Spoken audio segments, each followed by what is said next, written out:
Hello बच्चों, all is well. आज हम आपके पास करंट वाले चैप्टर के बहुत ही कॉन्सेप्चुअल सवाल करवाएंगे। सारे के सारे सवाल कॉन्सेप्चुअल कराएंगे जिनको आप बहुत कम सुने होंगे।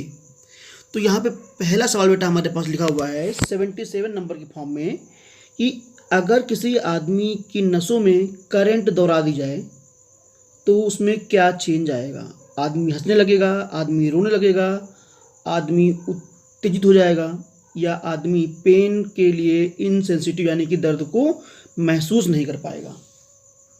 तो बेटा इसका ऑप्शन होता है कि आदमी एक्साइटेड हो जाएगा, उत्तेजित हो जाएगा। भाई करंट जाएगी तो आदमी उत्तेजित हो जाएगा, है ना। अच्छा, 76 नंबर बेटा लिखा गया है कि एक तार है बच्चे, उस तार में क्या है कि उसकी चौड़ाई सेम नहीं है बराबर।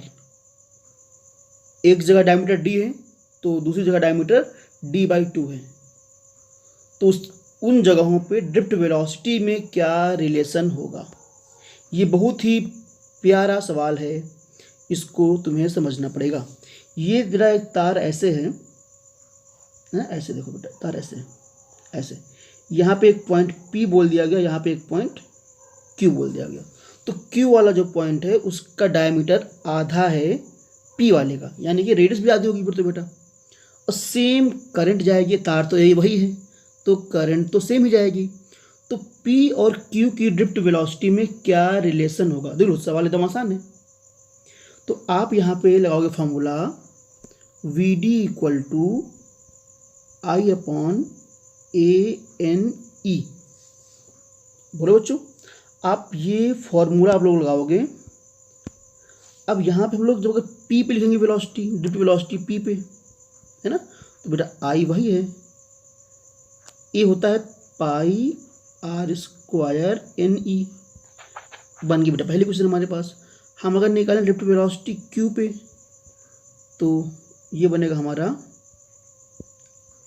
हाँ यहाँ पे ड्रिफ्ट वेलोसिटी रेडियस आधी है तो πr²/4 आ जाएगा ना NE बेटा। तो ये 4 चला जाएगा ऊपर, 4 चला जाएगा ऊपर, यानी कि जो Q की वेलोसिटी होगी P वाले का 4 गुना होगी। तो ये इसका C ऑप्शन सही है ना। VP इक्वल टू VQ/4, तो VQ आएगा 4 टाइम VP। केवल फॉर्मूला आपको आना चाहिए। मस्त सवाल था बेटा, है ना, वेल डन बच्चों। ये 101 सवाल देखो क्या लिखा हुआ है कि ताप बढ़ाने पर स्पेसिफिक रेजिस्टेंस, विशिष्ट प्रतिरोध चालक का और अर्धचालक का कैसे डिपेंड करता है। तो टेम्परेचर पे डिपेंडेंस कंडक्टर्स और सेमी कंडक्टर का बेटा अलग अलग होता है। कंडक्टर्स का जो रेजिस्टेंस होता है टेम्परेचर बढ़ने पर बढ़ता है, लेकिन सेमी कंडक्टर का रेजिस्टेंस टेम्परेचर बढ़ने से घटता है ना। तो बेटा इसका आंसर आएगा increase and decrease, increase and decrease, क्योंकि बेटा एक कंडक्टर है एक सेमी कंडक्टर है, तो कंडक्टर का बेटा इंक्रीज होगा जबकि सेमी कंडक्टर का डिक्रीज होगा, टेम्परेचर बढ़ाने पे रेजिस्टेंस हो या स्पेसिफिक रेजिस्टेंस हो। अच्छा, 102 क्या बोला गया है कि इन चार में से कौन सी वेक्टर क्वांटिटी है। ये सवाल लास्ट टाइम ग्रुप एक्स में आ रखा है। Current density, current power, wattless current. बेटा करंट डेंसिटी इसको बोलते हैं J, ये होता है बेटा करंट पर यूनिट एरिया। जब भी बेटा कभी I निकालना होता है हम लोग उसे लिखते हैं I equal to J vector dot A vector, ध्यान रहेगा बेटा। तो ये करंट डेंसिटी जो होता है वो वेक्टर क्वांटिटी होता है। बढ़िया, एकदम बढ़िया, गुड बच्चों। ये सवाल देखो 117 नंबर, यहाँ बोला गया है कि किसी चालक में जिसका area of cross section same है, एक समान करंट I फ्लो हो रही है ना, तो उसके अंदर चार्ज के बारे में बात पूछी गई है। उसमें चार्ज 0 होगा तार के अंदर नेट, या केवल पॉजिटिव चार्ज रहेगा, केवल नेगेटिव रहेगा, या चार्ज धारा के समानुपाती रहेगा। इसको देखना है बेटा हमें। स्टेडी करंट का मतलब बेटा क्या होता है कि कांस्टेंट करंट फ्लो कर रहा है। जैसे ये बेटा तार तुम्हारा है ना, इलेक्ट्रॉन भाई चलते हैं बैटरी की तरफ, क्यों भाई, ये बेटा ऐसे बैटरी बनती है तो इलेक्ट्रॉन इस तरफ आते हैं और यहाँ बेटा घुसते हैं तार में, यानी कि यहाँ पे निकलते हैं इलेक्ट्रॉन इस तरफ से और इस तरफ बेटा घुसते हैं। तो जितने इलेक्ट्रॉन निकलेंगे उतने घुसेंगे भाई, तभी तो एक समान धारा बनेगी। तो जितना इलेक्ट्रॉन निकलेगा वहाँ से बनेगा पॉजिटिव चार्ज, तो जितना घुसेगा उतना बनेगा नेगेटिव चार्ज, तो टोटल क्या बन जाएगा, 0 चार्ज। देख लो सवाल ये बहुत आता है एग्जाम में। हाँ अच्छा, अब 118 बोला गया है कि अगर किसी वायर की लंबाई दुगनी कर दी जाए तो उसकी चालकता पे क्या फर्क पड़ेगा, कंडक्टेंस पे क्या फर्क पड़ेगा।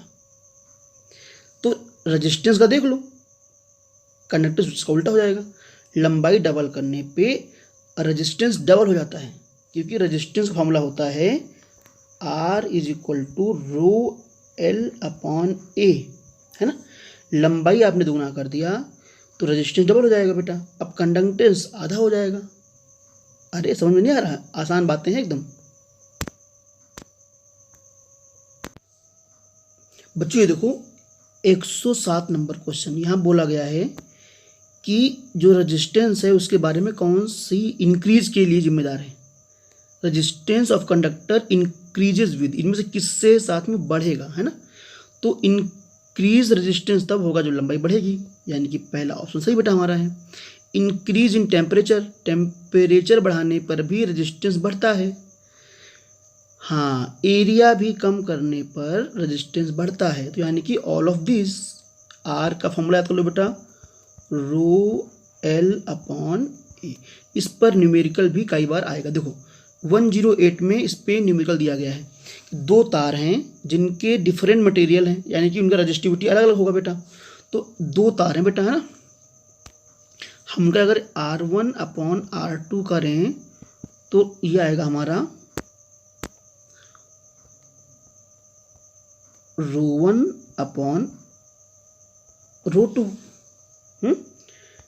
L1/L2, यहाँ पे आएगा A2/A1, ये आएगा बेटा इसका मामला, है ना।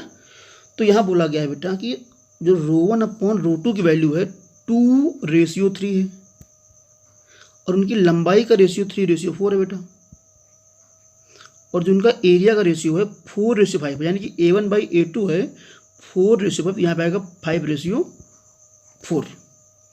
अब ये 3 कटा, 2×2 4 हो गया, 5/8। ये बेटा आपका आंसर है, सी पार्ट आपका आंसर है 5/8। यहाँ पे दिमाग लगाओ बेटा, एकदम आसान बातें हैं सारी, है ना। गुड। अच्छा,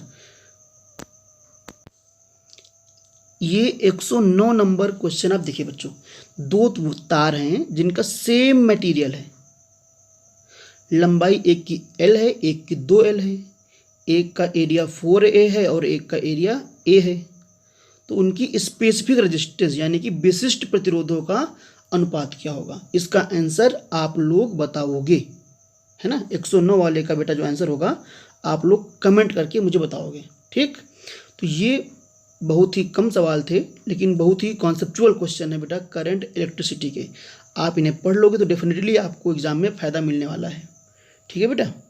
जय हिंद, जय भारत।